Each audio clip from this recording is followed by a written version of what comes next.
and if it doesn't fail, we will just hit it repeatedly until it fails. Wait, how did I end up here? Let's rewind. In a previous video, I built my own blade server. Actually, I built 5. And in this video, we will be installing them to create an unstoppable virtual machine cluster. Actually, we will only install 3 of them. I will save 2 for another project, which we will talk about later. On the remaining 3 computers, we will be installing a Proxmox cluster. So what is Proxmox? It is a virtualization platform similar to VMware ESXi or Microsoft Hyper-V. Proxmox allows you to run virtual machines on a dedicated host machine. It even allows you to use multiple machines and set them up as a virtualization cluster. And this feature is included in the free version, which I will be using. So what is this virtualization cluster? It's like regular virtualization, but spread across multiple computers called nodes. Instead of one host for the virtual machines, you have several working together. For example, if you need to take one host offline for maintenance or upgrades, you can easily move all of its virtual machines to other nodes. It also has a feature for high availability, which moves virtual machines automatically to a working node if the one they are running on fails. So does this make the virtual machines unstoppable? Well, the virtual machines need to be stored somewhere, and if that storage fails, none of the nodes can run anything. So in order to have unstoppable virtual machines, we also need to make the storage unstoppable. So we will install, test and benchmark several different storage options. And in the end, we will set up a storage cluster using Ceph, which will make our virtual machines unstoppable. Or at least they will continue to run even if the hardware in any of the computers involved in running or storing them fails. So let's start with a deep dive into the storage options. The most obvious option is storing virtual machines locally on the host. So let's test that first. We will install Proxmox on a single machine, create a virtual machine, and from inside that virtual machine run storage benchmarks. Okay, so let's install Proxmox. And to do this, I have this USB stick here, which I will insert into the computer. And then I'll turn on the computer. And once the computer boots, I will hit F11 here to get to the boot menu. So here we have the boot menu. Let's give you a better view of this. And I want to select UEFI SanDisk. This is the USB stick. I could also select USB, which will give me legacy BIOS, but I want UEFI, and I will tell you shortly why that is important. So now we booted into Ventoy, and this is a new tool that I found. Well, maybe it's not so new, but it's new to me.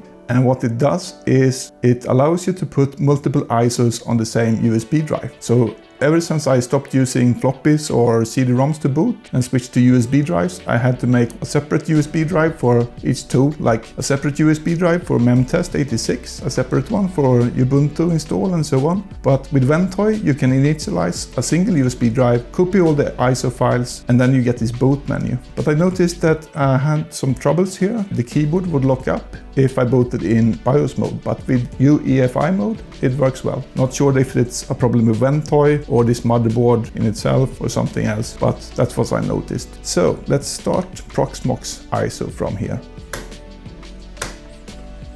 And here we have the Proxmox installer start screen, and we can select here to install Proxmox VE, which is Proxmox Virtual Environment. You may notice here, the text is super tiny here, which is a problem. And once we booted into the installer, we are also met with this super tiny text here. But there's a way to fix this, and I will show you how. First, we will reboot. So now we're back at the start screen of the Proxmox installer. And this time, we are going to do what it says down here, edit entry. So with the first entry selected here, I'm going to hit E, and it brings me to this screen. And I'll go down to Linux, hit the end key, space, and then I'm going to enter no mode set. And this is going to disable the video switch that makes the text tiny. Okay, so like it says here, Control X to start. Okay, and now the text is larger and we can actually read it. So Let's agree to the terms here. And this brings us to the screen where we can select the drive options. And I only have one drive in this computer currently. It's the NVMe drive. So I can select here, and the other one is the USB drive we booted on. So we will select the NVMe drive and leave all defaults and just hit next here. And this brings us to the location and time zone screen. So let's enter the country and select the keyboard. And then we will hit next. And here we will enter the password. So I will enter password. The password is password, don't tell anyone. So let's hit next. And here we have the network screen. And here we're going to name the host. Let's name it PVE1, PVE for Proxmox virtual environment. And this will be the first node, so 1. And my network is simple. I only have this 168.0 subnet, and I will use 101 for this one. And then we have to put the gateway and the DNS server. Okay, then we can hit next here. And that is all the information needed. So now we can go ahead and uncheck this and hit install. Okay, almost done. Making system bootable. Great, I want a bootable system, that's good. And now it's finished. Okay, successful. And the next step is to reboot and go to this web address. So let's hit reboot. And the first time you reboot, it will show this blue strange screen. I'm not sure why, but it only does it once. And now Proxmox is installed and booted. But we don't want to log into this console. Instead, we will go to this web address using my other PC. Okay, so now let's log into the Proxmox console. And to do this, we go to this web address. I mapped the PVE1 address in my DNS, so I don't have to enter the IP number here. And port 8006, and what you will see is this warning, so we can just ignore this and proceed. And then we get to the login screen of Proxmox, and the username is root, and the password, as you may recall, is password. Okay, let's log in here. And you will be met by this warning that you don't have a subscription. And this is not a problem, you can just ignore this. But what you want to do is go to the host here and then to the update repositories. So if you're not using this for production, you're just using it for your Homelab, you will want to add the no subscription repositories. So let's add no subscription. And let's also add the Ceph no subscription. It's a disk storage system that we will use later in this video. So let's add that. So once those are added, you can now go ahead and disable the enterprise ones. So let's disable this one. And let's disable this one. And now you're left with these warnings here, but that's okay. So the next step now is to add an ISO file so we can install a virtual machine. For this, we will expand the node here and go to the local part, which is one of the disks. And this has the ISO images. And then we can upload over here. So let's hit the upload button, select the file. Once the file is selected, just hit upload. And this is the Ubuntu installation ISO that I'm uploading here. So now it's uploaded and we can just close this. And now we can go ahead and create a new virtual machine. So we hit the create virtual machine button. And Proxmox requires you to give a numerical ID to each machine. It will suggest 100 here, and that's okay. And we will name the machine bench, since it will be running benchmarks. And hit next. And then we will use the Ubuntu install ISO that we uploaded. And hit next. And we'll leave all of these system settings as they are. And hit next. Then for disks, we want to add a second disk so we can run the benchmarks against that disk. So let's hit add and make that one 300 gigabytes. And the first one will be 32 gigabytes for the operating system. Okay.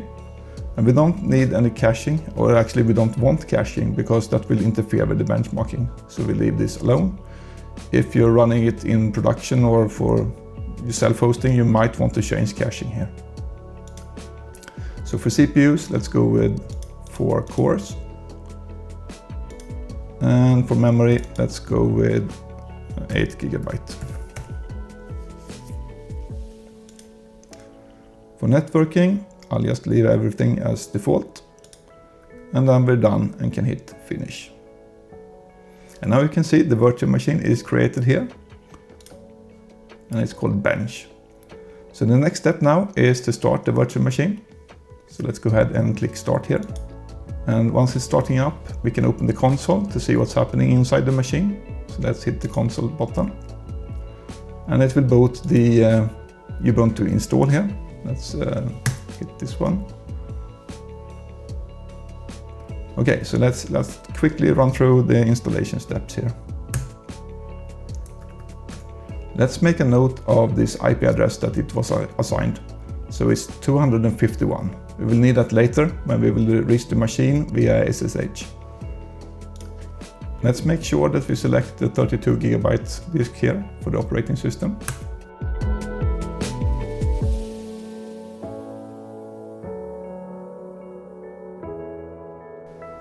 So now the installation is finished and we can reboot the virtual machine.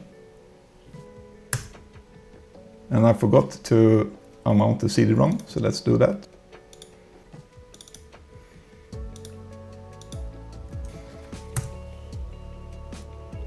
And now the virtual machine will boot into Ubuntu.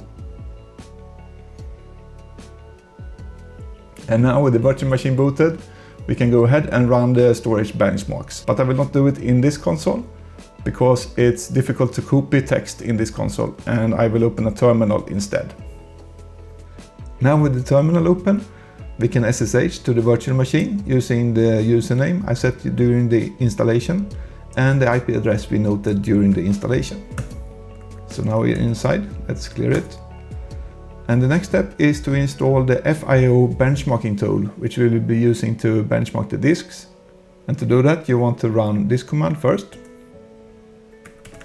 And then you want to run this command. So now we have that installed. I'm going to run 4 tests, sequential and random write, and the same for read. The goal is not to find absolute numbers, but to compare the relative performance across different setups. I've already done a bunch of experimenting to find the best test parameters for consistent results, but it turned out to be harder than expected. Sequential write speeds were especially unstable. After some research, I found that the Samsung 990 EVO M2 drives that I used have a layered design, a fast SLC cache and a slower TLC storage below that. Short writes hit the SLC and perform well, but longer writes overflow into the TLC and slows down. To keep the results consistent, I decided to go with short duration sequential writes that only hit the SLC layer. Now let's start the benchmarking. And we will begin by checking which disks we have. So here we can see we have SDB, which is the 300 GB disk that we created extra to do the testing. So let's start with the sequential write test. So this is the command we will use for this test. And as you notice, the file name is /dev/sdb. So it's testing the 300 gig disk. Let's run it. And now we have the random write test. Let's run that too.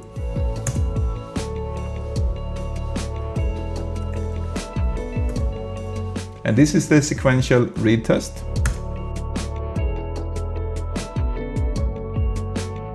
The read test takes a bit longer, but I will show you the result of all 4 tests at the end here.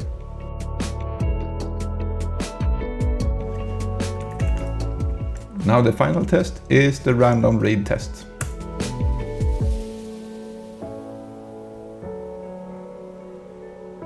I ran these tests a bunch of times before I settled on the average value that I will show you now. So this test was done on the local LVN drive on the same drive as the Proxmox system.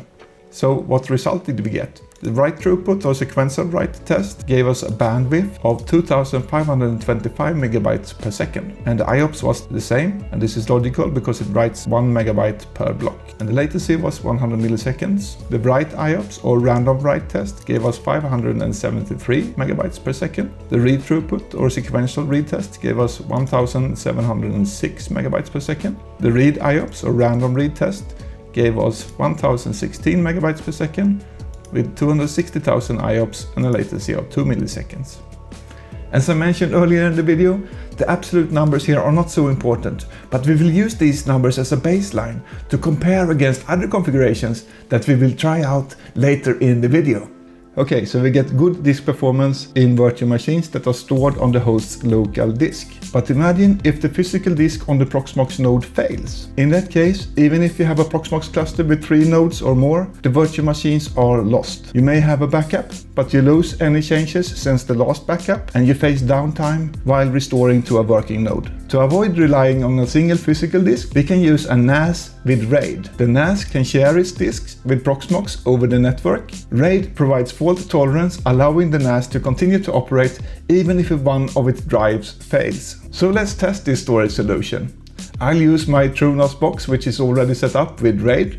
I will share a dataset with NFS, which is a network file system protocol that allows Proxmox to access the dataset over the network. So here we are in the TrueNAS console, and I have created a dataset called PVE-VM, which I have shared via NFS. Now let's connect this in Proxmox. And to do that, we go to the data center and then to storage, and then we hit the add button up here and we go to NFS. And now we need to enter the ID. Let's call it TrueNAS NFS, and we have to enter the server IP and then the export, and we can decide what kind of content we want to allow Proxmox to store here. Let's go with disk image and also add ISO image. And when we're ready, we hit the add button here. So now we have the NFS share added. So now we want to create a disk on the virtual machine that is backed by this NFS storage. So let's first select the virtual machine and shut it down. Now that the virtual machine is shut down, let's go to add hard disk. And here we will select the storage that we set up, TrueNAS NFS, and we will make this drive 400 gigabytes. Let's add it. So now with the new disk added, let's start the virtual machine again.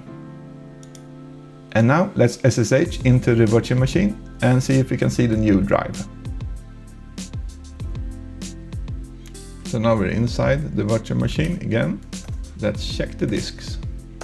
And here we can see we have SDC, which is 400 gigabytes. This is the one that we added using the NFS storage. So let's go ahead and try the sequential write test on this drive. So notice in this command now, the file name is set to /dev/SDC, which is this NFS backed drive.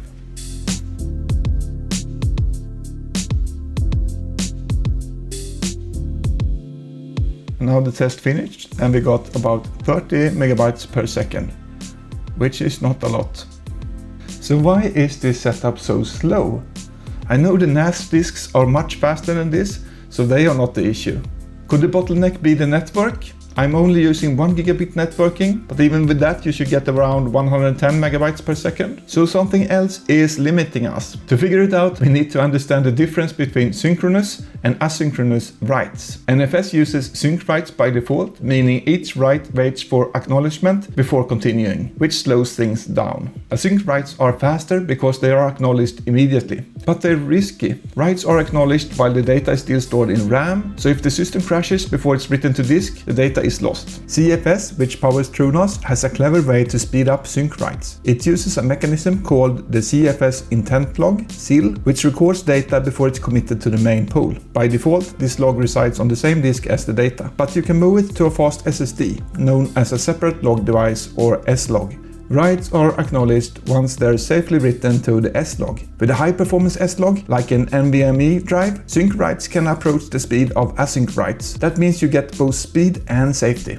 I don't have a SLOG in my TrueNAS box right now, but we can still benchmark async writes by forcing NFS into async mode. Just note, this isn't safe for production, it's only for testing. So where do we configure this? Well, it's not in the NFS settings, it's actually a property on the dataset. In TrueNAS, we select the dataset, go to the edit option, and then advanced options. And here we have the setting for sync. As you can see here, we want to set it to disabled, which means never wait for writes to complete. It will give you a warning here and I'm already warned you this is not good. So let's hit OK here. And then save. So let's try the sequential write test now that we have disabled sync writing.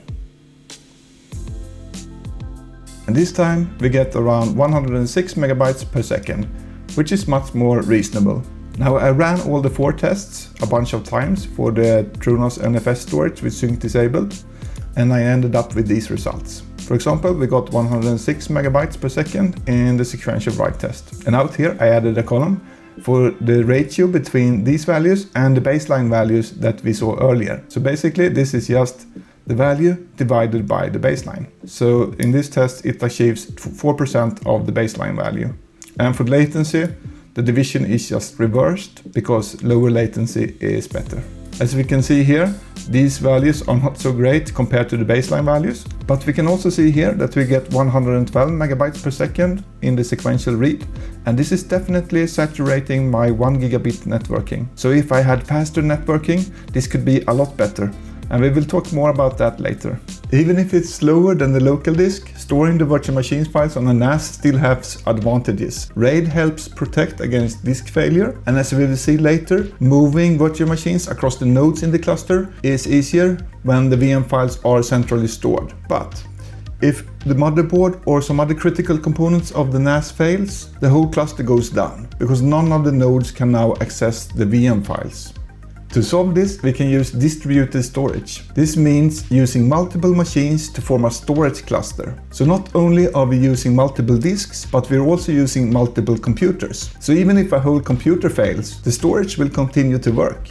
You can use dedicated machines for this, but since each of the machines we will use for the Proxmox cluster already has a disk, we can use those disks for the distributed storage. This means we will install the distributed storage on the same machines that runs Proxmox. This is called hyperconverged storage, which is just a fancy word for saying that you are using the same machines for compute and storage. There are many distributed storage systems to choose from, but Proxmox includes Ceph, so let's try that. First, let's test Ceph on a single machine. But wait, wasn't the whole purpose of distributed storage to use multiple machines? Yes, so this setup is not useful. The only purpose here is to benchmark Ceph without introducing network bottlenecks. Since we will be using the same disk for the Proxmox install and the Ceph storage, I will have to create a separate partition for Ceph. To do that, I will simply reinstall Proxmox with a smaller partition. I won't show all the install steps as they are the same as before. The only difference is the drive options, so let's have a look at that. Here we are in the drive options step. We will click Options and select HD size and set it to 500 gigabytes. This will limit the Proxmox install to 500 gigabytes and leave us with about half the drive free to create a separate partition for Ceph. Now let's go ahead and install Proxmox with these settings. So now Proxmox was installed with a new drive setup, and I booted into Gparted to have a look at the partitions that were created. So we can see here, Proxmox took about 500 gigabytes and left us with some unallocated space that we can use for the Ceph partition. So let's go ahead and create the partition for Ceph. And we select the unallocated space, new partition. And it's important here that we set the file system to cleared. Otherwise, Proxmox will see this partition as used and will not allow us to use it for Ceph. So let's go ahead and set the file system to cleared. And now we can add the partition. And let's commit the changes. And with the changes done, we can see now that we have a fourth partition with file system unknown. And this is what we want, so we can use it for Ceph later. With that done, we can now reboot into Proxmox. So here we are in the Proxmox console after the reinstall. So let's install Ceph on this node now. Just select the node and then go to Ceph. And it will say it's not installed, so you can just click install. And as you remember from before, we want to select no subscription repository. And the version to install is Squid, which is 19.2. So let's start Squid installation. It will ask you to continue, just hit enter here. And now when it's done, it will enable the next button. So let's click that. Now we get to the configuration screen. Here I will select the only network that I have and hit next. So the installation was successful, and now we need to do some other steps. Install Ceph on other nodes. We will do that later. For this we will just test a single node. Create additional Ceph monitors. We will not do that now, but we will create an OSD and a Ceph pole. So let's finish this. And now we want to create the OSD. So under Ceph, select OSD. An OSD, short for Object Storage Daemon, is a Ceph process that manages a single storage device. Each Ceph node can run multiple OSDs, and these daemons are responsible for storing the data, replicating it across the cluster, and for recovery operations. To enable Ceph to store data, we must create at least one OSD. So let's do that now. In the OSD screen, click Create OSD, which brings up this dialog. Here we can select the disk, and it has already pre-selected the only available disk. This is the partition we created earlier. As we set the file system to clear, Proxmox knows it's safe to use and lists it here. So with that selected, let's hit Create. So now the OSD was created, and after a while it will show up here. The next step is to create the pool. So let's go to Pools and hit Create. A Ceph pool is where your data gets stored. It divides your files into chunks called objects and spreads them across the available OSDs. The pool size determines how many copies of each object is stored. So with a pool size of 3, there will be 3 copies of each object stored on 3 different OSDs. We only have one OSD, but if we select one here, then the Create button is disabled. Proxmox does not allow a pool size of 1 because it risks total data loss if the single OSD fails. As I mentioned, we are doing this test to benchmark Ceph without involving the network. So for this test, we will create a pool size of 3 and then force it to size 1 using the command line. Let's name the pool Ceph data, set the size to 3 and create. Now the pool was created, and we can open the shell here to force it to size 1. First, we will configure Ceph to allow a pool size of 1 with this command. Then we will resize our pool called Ceph data to size 1. And we need to include -- yes, I really mean it. I wonder if they're trying to tell us this is bad. Well, let's go ahead and run it. Okay, so the pool size was set to 1. Finally, we will run this command to just turn off a warning. And with that done, we can now exit the shell. And now, if we click the pool and edit, we will see it's actually a size of 1. Now let's close this and go to the data center node and to Ceph. And here we can see the status for the cluster, and it's up and running. We have one warning left that I couldn't get rid of, but it doesn't matter. So now I will go ahead and recreate the virtual machine bench that we had before, so we can benchmark the NFS storage. And in the disk step here, we will hit Add. And for this disk, we will select Ceph data, which is our Ceph pool that we created earlier. And we will make the drive 300 gigabytes.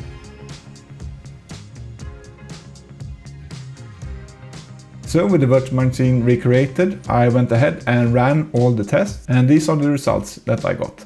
So this test was the Ceph on one node, installed on a partition on the same disk as Proxmox. And for the sequential write, we got about 83% of the baseline. So Ceph has some overhead, but it's not too bad. The random write was hit a little bit harder, only 16% of the baseline.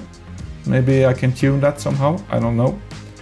The sequential read gave 500% of the baseline, so obviously something is going on here. As I said in the beginning, I tried many different parameters for FIO, but I think Ceph has some kind of read-ahead cache in the RAM or something that causes this. So I would not consider this result as comparable to the baseline really. Then we have the random read, and there it gave about 90% of the baseline. And these results represent Ceph without any networking overhead. Now with all this testing, I realized that I might get better performance if the Proxmox root storage and the virtual machine storage resides on separate physical drives. I think the performance of the Proxmox root drive is not so critical, as it handles mainly boot and log files. The motherboards I used have an extra SATA only M2 slot, so I went ahead and ordered the cheapest SATA M2 drives I could find, which were these Intenso Top 120 GB for about $9 each. So let's install them in all 3 machines.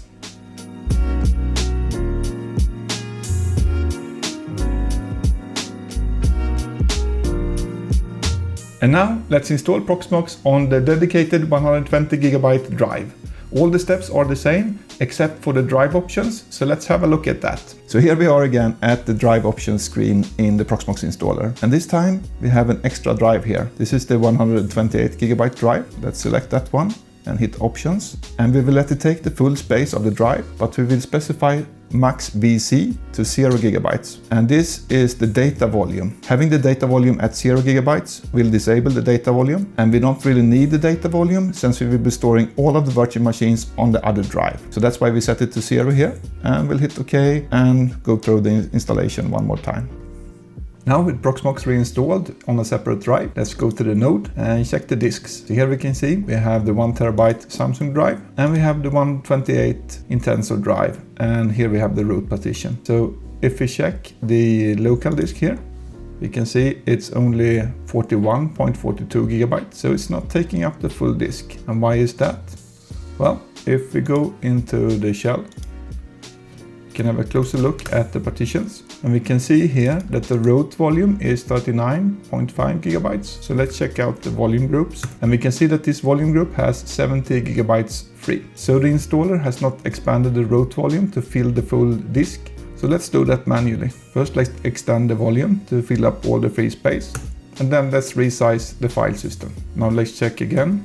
And we can see that the volume group has nothing free. And back in the Proxmox console, we can see that the root drive is now 115 GB.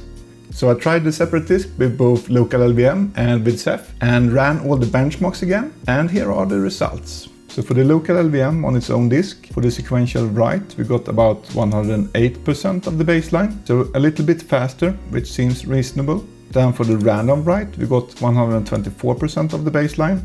And for the sequential read, we got 190%, so something strange is probably going on here again. And for the random read, we got 71%, so this was less performant than the baseline, which also seems strange. So kind of mixed results here.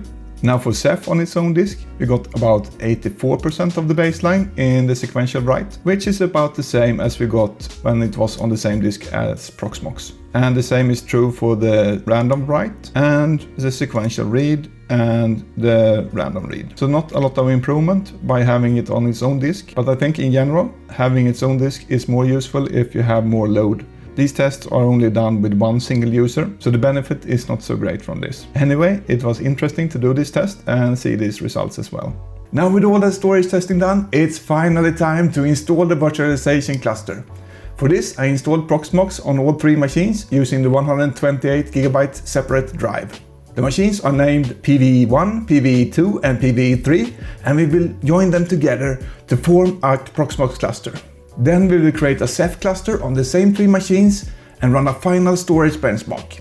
And at the end we will see how resilient the cluster is to failure. So let's get started. So here I have logged into the management console of PVE1, but I've also logged into the console of PVE2 and PVE3. And as we can see, they are all separate. But let's go back to PVE1 and join them together in a cluster. And this is simpler than you may think.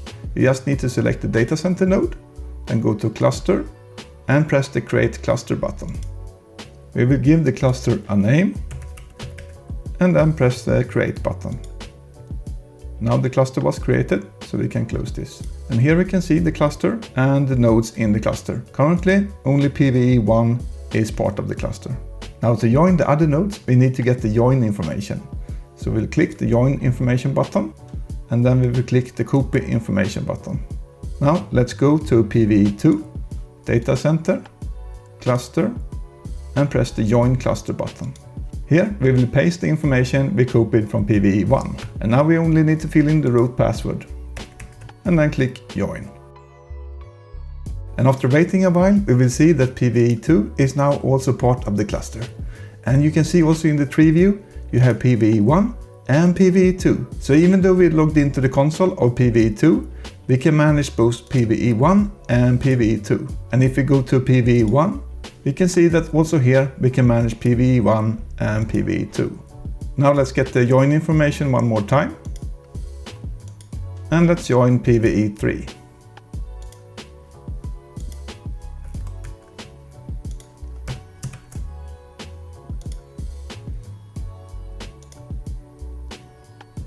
And after reloading here, we can see that PVE3 is now also part of the cluster, and all the 3 nodes are now in the tree view, and you can log into any of the nodes and manage all the nodes because they're all part of the same cluster now.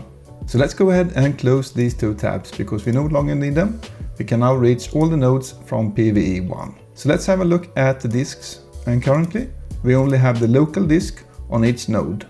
This is the 128GB root drive. As an initial test, let's try to create a virtual machine on the local drive of PVE1. And to do this, let's first upload the Ubuntu install ISO image.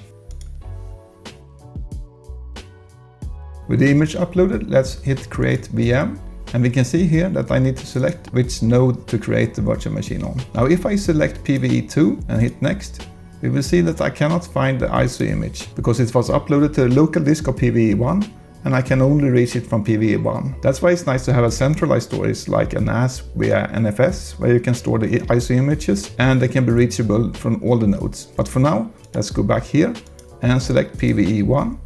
Let's call this test local. Let's go next and select the Ubuntu install image. And I will go ahead and run all the steps and install Ubuntu. So now I have the virtual machine test local installed with Ubuntu running on the local disk of PVE1. Now let's say I wanted to move this virtual machine from PVE1 to PVE2. That's quite simple. Just right click the virtual machine, select migrate, which basically means move. And then we can see we have the source node PVE1 and the target node PVE2. Here we can also select PVE3 if we want to. And we can see a warning here that it may take a long time because we're using local disks. And we can see that the mode is online, so the machine will be running while it's being moved. So to make things more interesting, let's start a continuous ping against the machine while moving it. So we will use the terminal, and I know this is the IP of the virtual machine. So let's start the ping. And now back in the console here, let's hit migrate.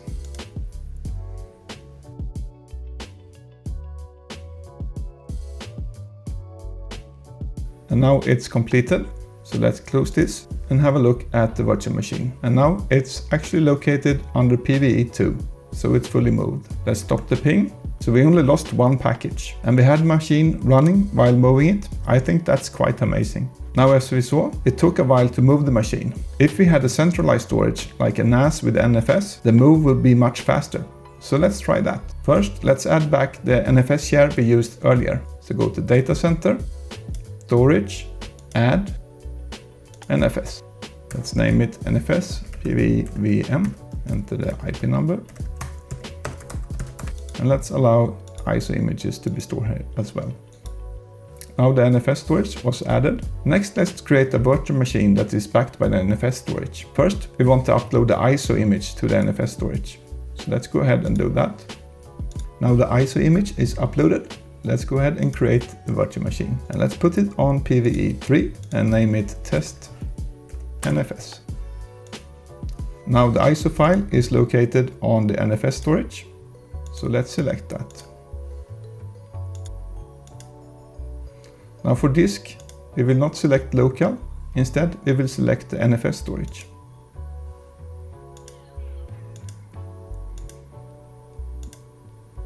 So now the virtual machine was created and I will go ahead and install Ubuntu on it. So now we have the virtual machine test NFS and it's running on PVE3, but it's stored on the NFS share. So let's try and migrate this one.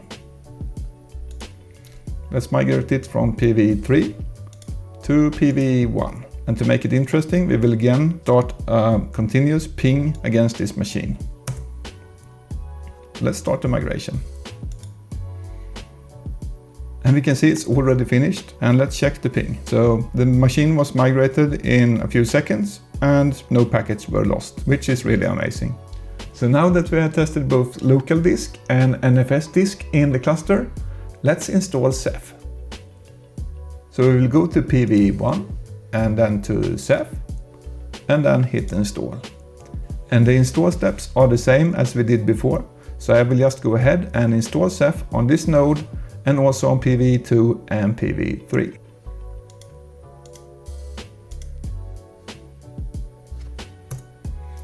And we can see when we get to PVE2 and 3, the configuration is already initialized. So we just need to hit next. Now if we select PVE1 and go to Ceph Monitor, we can see that we have Monitor and Manager installed for PVE1, but to have redundancy, we want it for PVE2 and 3 as well. So we will go ahead and click Create, select PVE2 and Create. And now we have a monitor for PVE2. Let's do it again for PVE3. And the same for Manager.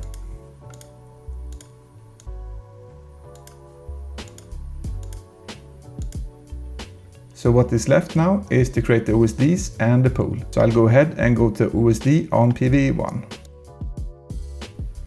Create OSD, and it is pre-selected the 1 TB drive, and that's what we want, so let's hit create. So now we can see the OSD was created on PVE1, so let's go to PVE2 and PVE3 and do the same thing. And after waiting a while, we can see that we now have OSDs on all 3 nodes. And the final step now is to create the pool. So let's go to pools and create. And we will only have 1 pool, so let's name it Ceph pool and hit create. And now we can see the pool was created. Let's go to data center, Ceph, and check the status. And everything seems okay here. The health is okay. We have 3 monitors and 3 managers. So let's go ahead and create a virtual machine that is backed by the Ceph storage. We'll put it on PVE3. Let's call it test Ceph. And we can use the NFS storage to get the ISO image. And we'll make sure that the disk here is on the Ceph pool. And let's add another disk for the benchmarking, also on the Ceph pool of 300 gigabytes.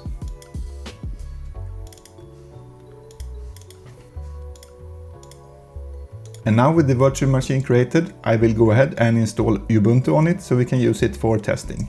Now, as we saw, a migration of a virtual machine across local disks is slow because it has to physically move the file between the disks. Migrating with NFS was fast because the physical file stays in the same place. It's just the machine that runs them that is switched. But how will Ceph perform in a migration? Well, let's try it. So let's migrate the test Ceph machine that we created earlier. And we'll go from PVE3 to PVE1. And before we start the migration, let's start a ping against the machine. So with the ping started, let's hit migrate. And now the migration was finished in just a few seconds. And we can see that we have just 1 packet lost here. As we saw, this 3-node Ceph cluster can do really fast migrations with minimal packet loss. But how is the disk performance? I ran all the benchmarking again, and here are the results.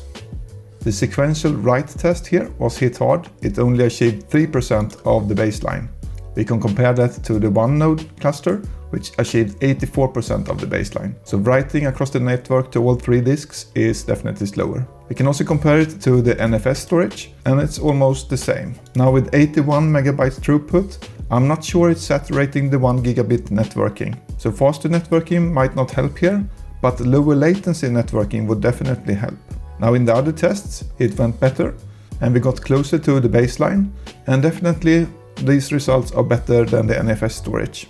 However, this comparison might not be 100% fair, since the Ceph cluster is using NVMe drives and the TrueNAS NFS share is using spinning disks. But these are the setups I have, and for me, using the Ceph cluster will give me better performance and better resilience than using the NAS. So now we have a 3-node Proxmox cluster with a hyperconverged 3-node Ceph cluster. If one of the computers in the cluster fail, the virtual machines on that computer should be able to continue to run on another computer in the cluster. But in order for that to happen, we need to take one final step, and that is configuring the virtual machine for high availability. Here we have the virtual machine test Ceph, which is stored on the Ceph cluster and currently running on PVE2. Now if PVE2 unexpectedly went offline, we want this virtual machine to continue to run on PVE1 or PVE3. In order for that to happen, we need to go to the data center and then go to HA, which is short for high availability. And here we will add the virtual machine test Ceph. And now with the machine added here, it should be able to automatically continue to run if PVE2 goes offline. So here we have all the machines, PVE1, PV2 and PV3. And we want to simulate a failure in PV2. And to do that, we will simply use this sledgehammer here and hit the machine. And if it doesn't fail, we will just hit it repeatedly until it fails. Stop, what? There's a better way to do this. You mean I should use a chainsaw instead? Yes, no. I mean you can just pull the power from the machine instead. Ah, that's genius. Why didn't I think of that? Let's do that instead.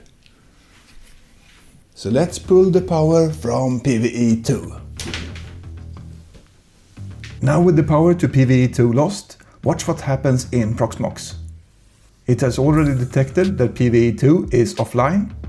The high availability machine is still listed as started. Now the state changed to fence.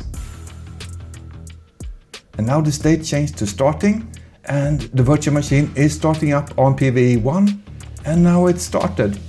So it automatically moved from PVE2 to PVE1, just as we wanted. Amazing. So there you have it. The virtual machine was unstoppable. And now there is nothing stopping you from hitting the like and subscribe buttons, right? Because what we will install next might be even more interesting. Remember those 2 computers I saved? I'm planning to set up a Kubernetes cluster, and I'll use those computers as bare metal worker nodes. I am also planning to upgrade my network to 10 gigabit to see how that affects the performance of the storage. Now, if you're interested in either of those upcoming projects, make sure you are subscribed to not miss them. In the meantime, feel free to click any of the suggested videos, and I will see you there.